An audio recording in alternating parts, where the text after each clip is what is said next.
Alright, we're going to show you how to properly install a Dixie Sid Lock. With the Dixie Sid Lock. There you go. First off, I want you to remember this. This is important.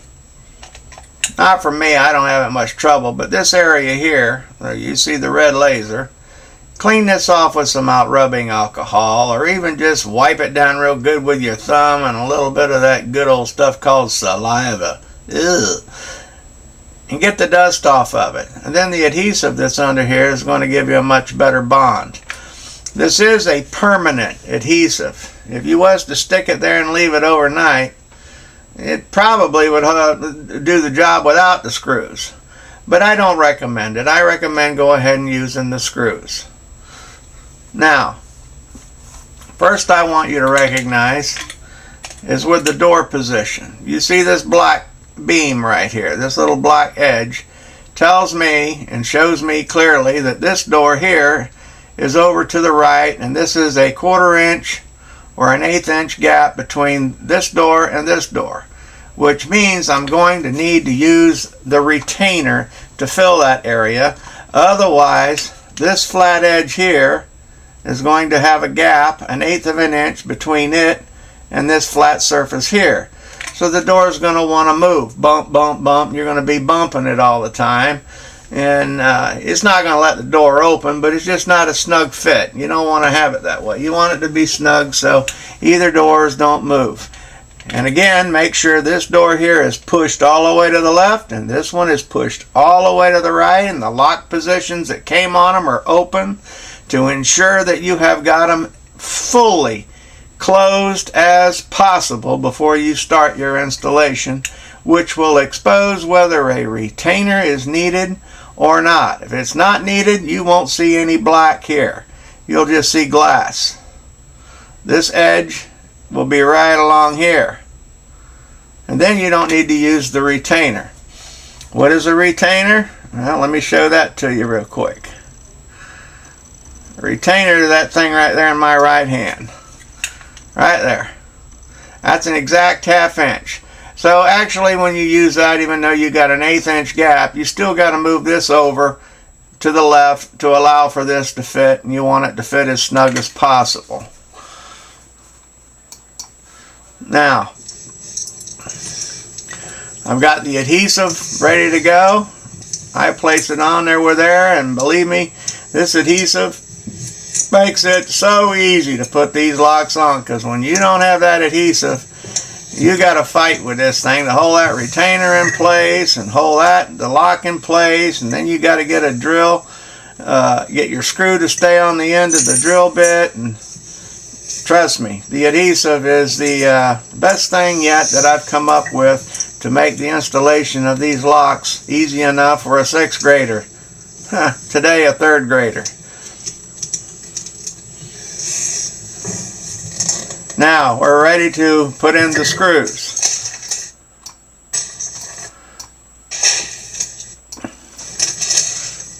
Phillips head, and I want to tell you before we go any further here also, you see the length of that screw. That screw was made that way for a good reason. That screw is wide enough to go through this edge of the lock and just big enough to go through and bite into the aluminum without passing through to break glass. Even if a novice puts in the screw in a ridiculous place like up here somewhere, or decides because they didn't watch my video to have this edge here up here and the lock way up here. Even then, I don't believe they can break the glass. The lock's not going to be very strong though, because you want it to sit down as far as possible. In the 80s, this edge here was not rounded. It was a sharp edge. So all you had to do is set the hinge itself in that slot, screw it down, and you were gone. And, by the way, I've never broken a glass door in my life. Now, let's continue. Allow these self-tapping screws time to go in. Don't spin that drill up at 1,000,000,000 RPMs. Just bump it around and let that thing drill out. And once it does, it'll go in and it'll set. Now you see the chaff falling out. I'm pointing that chaff out because I tested these on a flat surface, and that chaff was getting under the lock. And when all that chaff gets under there, it doesn't let the locks seal to the flat surface good, and thus it wasn't attaching right. Now, if for some reason you're doing this and it just spins and spins and it don't want to get tight, don't panic. Get a 3/30 or even a 7/64 bit and very gently finish the hole straight on. Don't ram it in there with all your might. And then reapply your screw. If all else fails, go up here and drill another new hole with your drill bit, and you're done. Or you can even drill a hole here or here. You don't have to have the slot. Notice the chaff falling off of that one I just drilled. Very important. This is what can cause the problem. You see all that falling off? You don't want to get that behind the lock and the door because it spaces and makes it too thick. That's the position you're going to be in when you open the door, by the way. You pull the pin out, you lift the lock up, you open the door, and you're done. Or you pull it down, you push in the pin, and then you put the padlock in the hole that's provided. Now I'm going to stop it right here and explain something else. Now, if the retainer is not needed, you use this pin that slides in the hole right here, that's going to go in the hole. You push it over and hold it with your thumb, and you rub it up and down on the edge of the door, and it will give you a nice little mark on the door where to drill a hole into the edge of the hole, not using the retainer. Then, of course, you got to get a 1/4 inch or maybe even a little bit bigger drill to drill a hole that's big enough for that pin to go in. It's not too critical. The only thing you don't want to do is use a dull drill bit, drill a hole in the edge of your door, and then go charging way over 1.5 inches to where the glass sits way over here and hitting the glass. That can be the only way you can break the glass is through carelessness and using improper equipment. And then once you do that, you can run this pin right into the door and not have to fuss with that screw or even use the retainer. This is why I sell the retainer separate to the locksmith industry. And all the locks I've installed, usually I'll use one of these for every 3 doors. The other day, for the first time in 40 years, I needed to use one on all the doors. All the doors were not lined up out of 3. No problem. I've got them in a separate package. I use them as I need them. Buying these locks for the locksmiths without the retainer decreases the price substantially. Then if they do need to use this guy, they got a dozen or 2 dozen of them in their truck ready to go when they need them.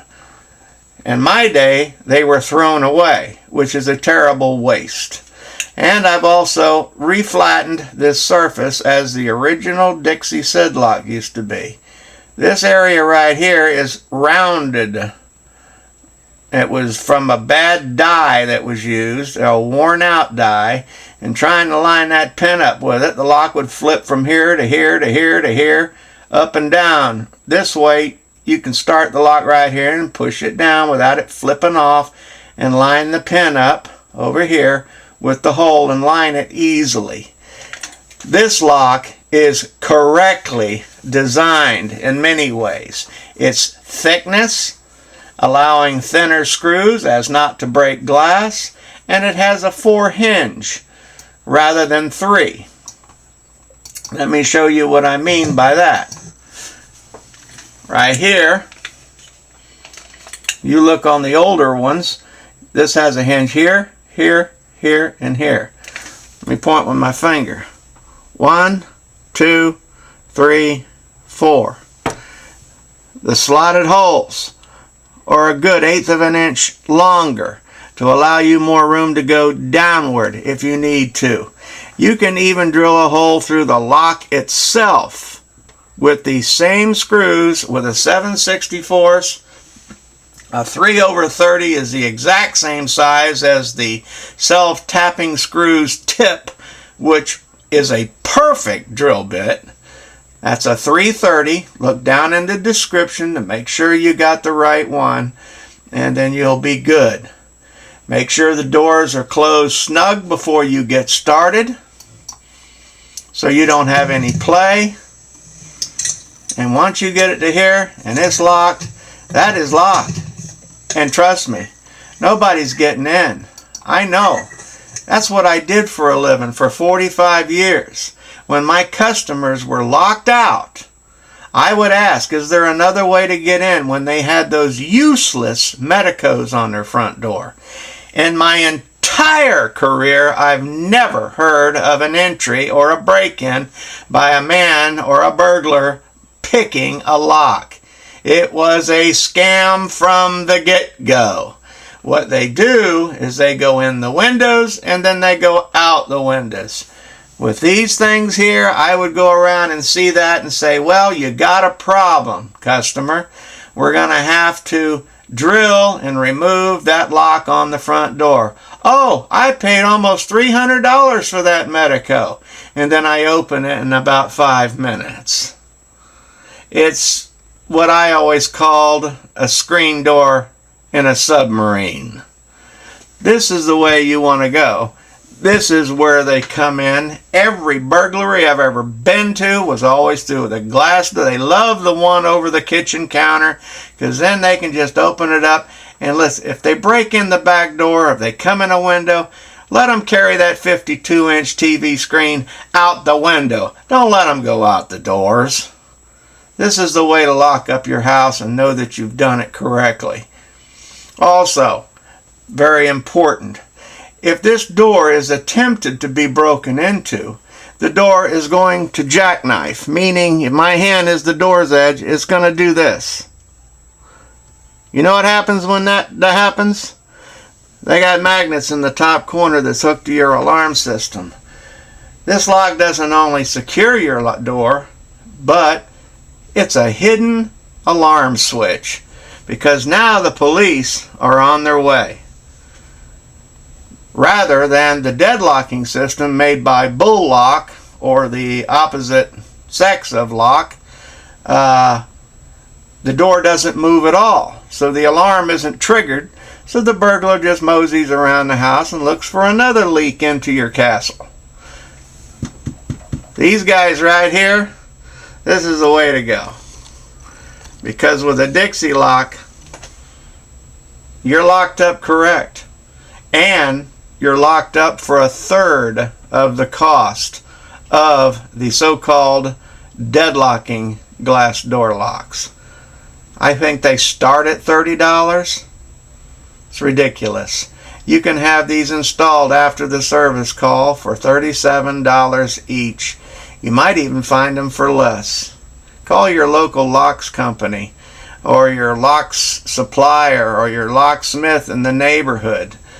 If you're a locksmith, call your suppliers, see if they got them. Because 10 years ago, it was a straight 35, 40 years. We couldn't keep these in the truck. They were the hottest item to lock glass sliding doors ever made. Thank you very much for your attention. My name is Richard. You can reach me at 772-335-5555. That's my locksmith number, or Holly Marie Industries at 772-221-8114. Be sure to see this description down below to double check the drill bit sizes to make sure that you're all in check, so that if you've purchased these somewhere and installing them yourselves, you won't have any problems. Thank you again.